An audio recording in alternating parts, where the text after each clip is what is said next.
and it should be specific to you. There really isn't a cookie cutter kind of a plan, a one size fits all plan. That plan should be specific to you and include two parts. One is that timing part, and the other is the proper asset to use for you that is going to give you the greatest amount of help. You know,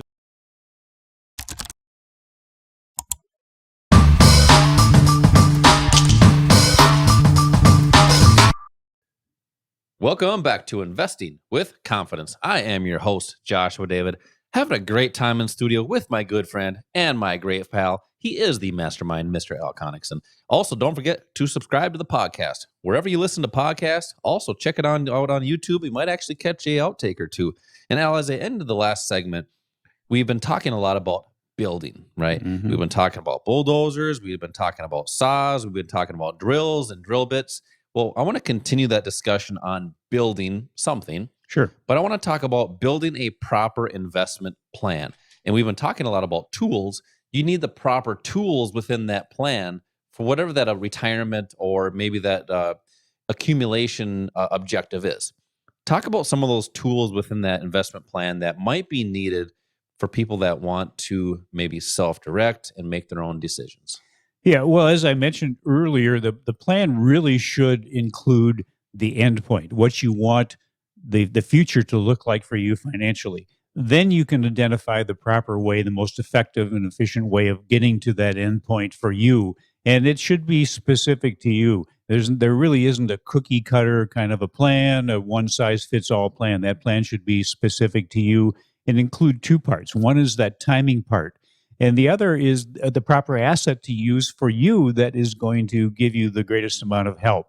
There's three things I think that really are important. One is learning the market timing part of it, so you can make the proper entry and exit regardless of the asset you're trading, regardless of the time frame that you are active.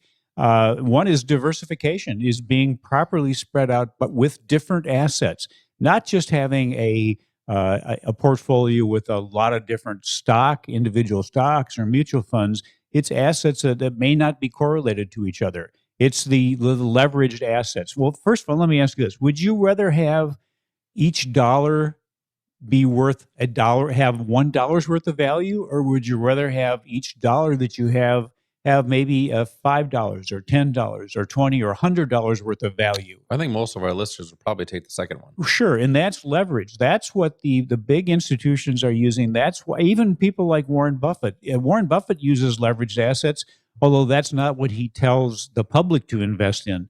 But those assets are available. They can be utilized in up markets and down markets.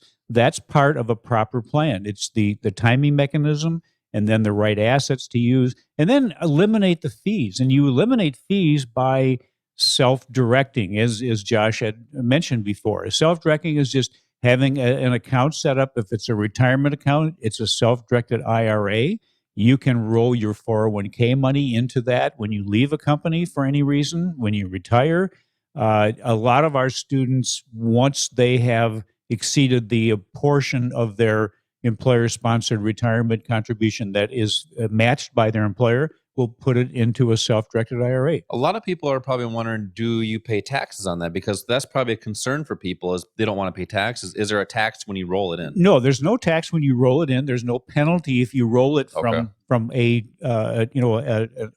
authorized retirement plan into another authorized retirement plan. So if you go from 401k into an IRA, no tax consequence, no penalty.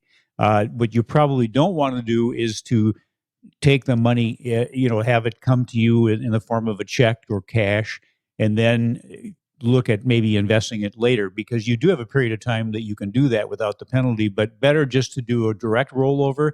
The company that is going to be having that self-directed retirement plan available for you, they will take care of the transfer. It's an easy thing to do, and the plan is a combination of things. It's like a GPS system that is going to get you from where you are now to where you want to be, kind of eliminating the roadblocks that are there. You're going to eliminate the fees.